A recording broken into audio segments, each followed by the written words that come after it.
What is up, you guys? Welcome back to our class. This is Pharmacy Informatics week number 5, part 2.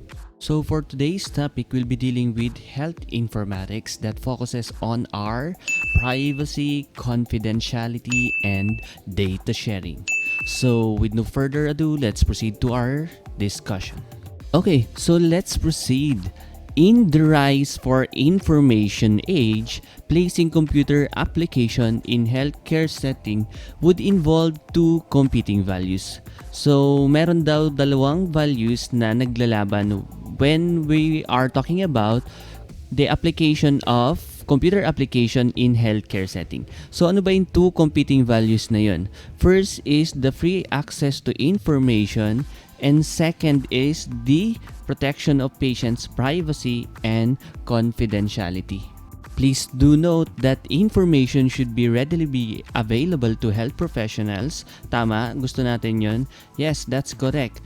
This is to care for patients more effectively, but this creates an opportunity for access to other extraneous individuals. Yun yung mga pakialamero, okay? They create harm to patient. How? They create harm physically, emotionally, and financially. So, it is important for clinical system administrator to be aware that it is a must to improve care to patient by putting a consideration on protecting the confidentiality of the patient. But how? By restricting the use of computer system. Later on, we will check on how to manage the restriction of computer system. Okay, nakuha nyo yun, guys? So now, let's proceed to privacy versus confidentiality. So let's talk about privacy first. When we say privacy, it refers to the right of an individual to keep his or her health information private. Privacy is applied to the person. While when we talk about confidentiality, it refers to the duty of anyone entrusted with health information to keep that information private. So, pag pinagkaiban nila ni privacy ang pinag-uusapan, kay privacy, it is applied on the person, but for confidentiality, it is applied on the information. Again, confidentiality is the duty to ensure information are kept secret. Both are right of all people that is important for protection to grant for respect. Let's have an example. Let's have an example. If someone follows you and spies on you entering an acquired immunodeficiency syndrome clinic, your privacy is violated. But if someone sneaks into the clinic and looks at your healthcare record, it means that your record's confidentiality is breached. So, nakuha niyo yung pinagkaiba ng privacy and confidentiality? Okay, so now let's proceed to the importance of the privacy and confidentiality. First importance is for successful clinician-patient relationship. How? Patients who know that their healthcare data will not be shared inappropriately are more comfortable disclosing those data to clinicians. Ibig sabihin, mas may confidence magbigay ng information yung ating mga patient sa ating mga clinicians kasi nga minemaintain natin yung privacy and confidentiality. Gusto yun ng ating mga pasyente. Hindi sila mahihiya kasi again, we hold privacy and confidentiality. Another importance is for the benefit of the public health. People who fear disclosure of personal information are less likely to seek out professional assistance, which results in increasing the risk that contagion will be spread and will go untreated. Like for your COVID pandemic case, yung sa COVID natin ngayon. People who are positive have feared to go for consultation because of their privacy and confidentiality, lalo kung naisa sa publiko na sila yung mismong positive, di ba?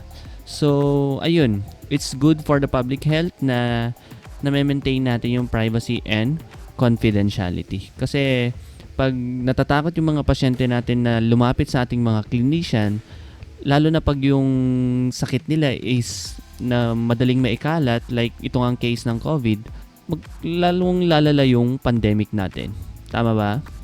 Okay, since ang pinag-uusapan natin is privacy and confidentiality, let us know who has the obligation to protect privacy.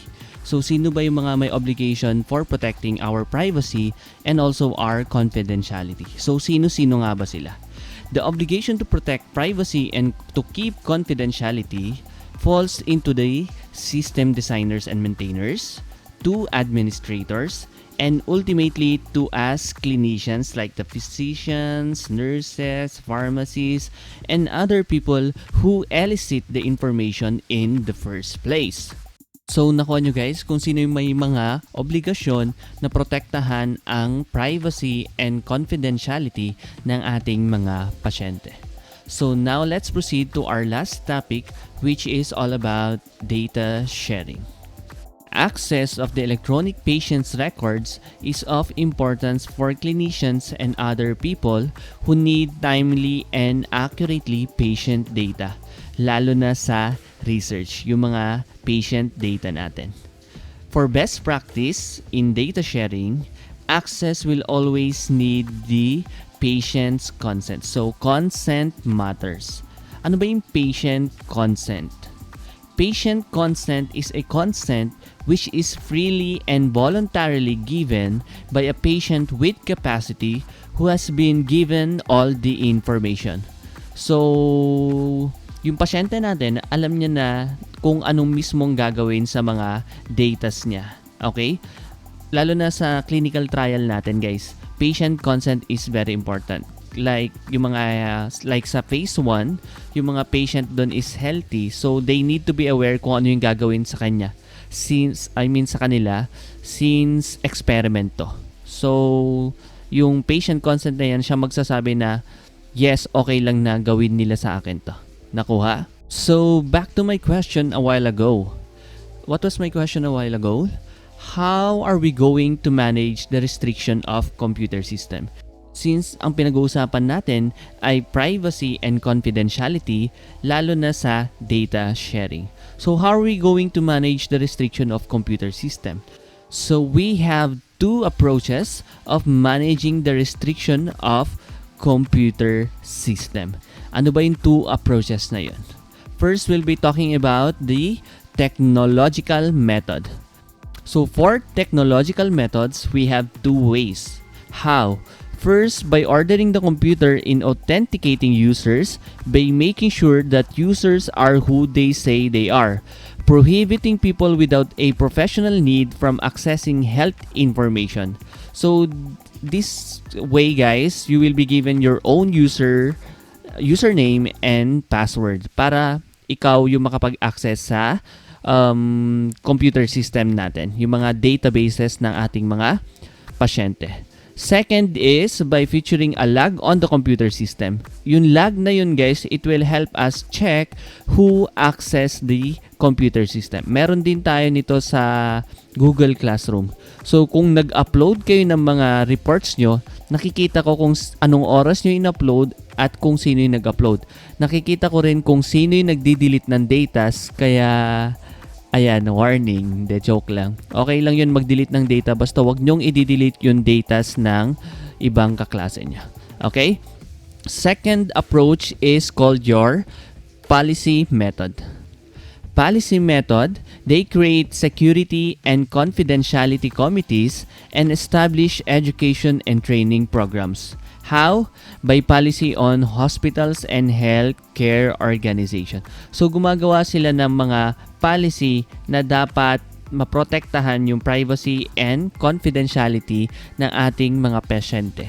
So paano nila nagagawa tong policy na to? So they need to establish education and training programs.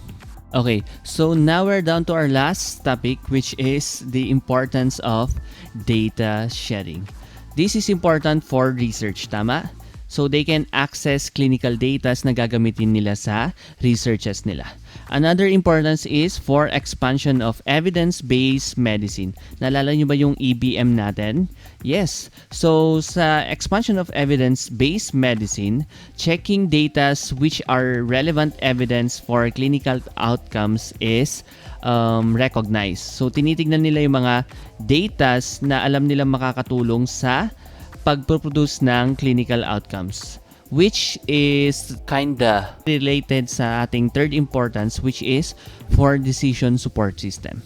Remember that for decision support system, we need to track accurate and reliable information for having a better clinical outcome, which is, sabi ko nga kanina, it is related for your evidence-based medicine.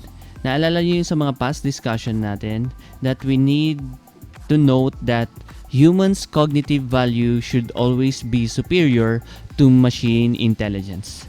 And since we're talking about data sharing, the privacy and confidentiality, the FDA has already a method of recognizing clinical software as medical devices. So yung mga pinuproduce ng mga designers natin, which are clinical softwares, may method na para malaman ng FDA kung makakatulong yung mga data softwares na to or your clinical softwares sa pag-produce ng better clinical outcomes. So they will be recognized as medical devices. So that's it for our topic for today. Again, this is your Health Informatics about data sharing, privacy, and confidentiality. Please do comment down below your kung ano yung pinaka nagustuhan yung topic since nung health ethics since nung ethical issues about health informatics up to our part 2, which is this video. So I hope you enjoyed the video. See you on our next class. Bye guys.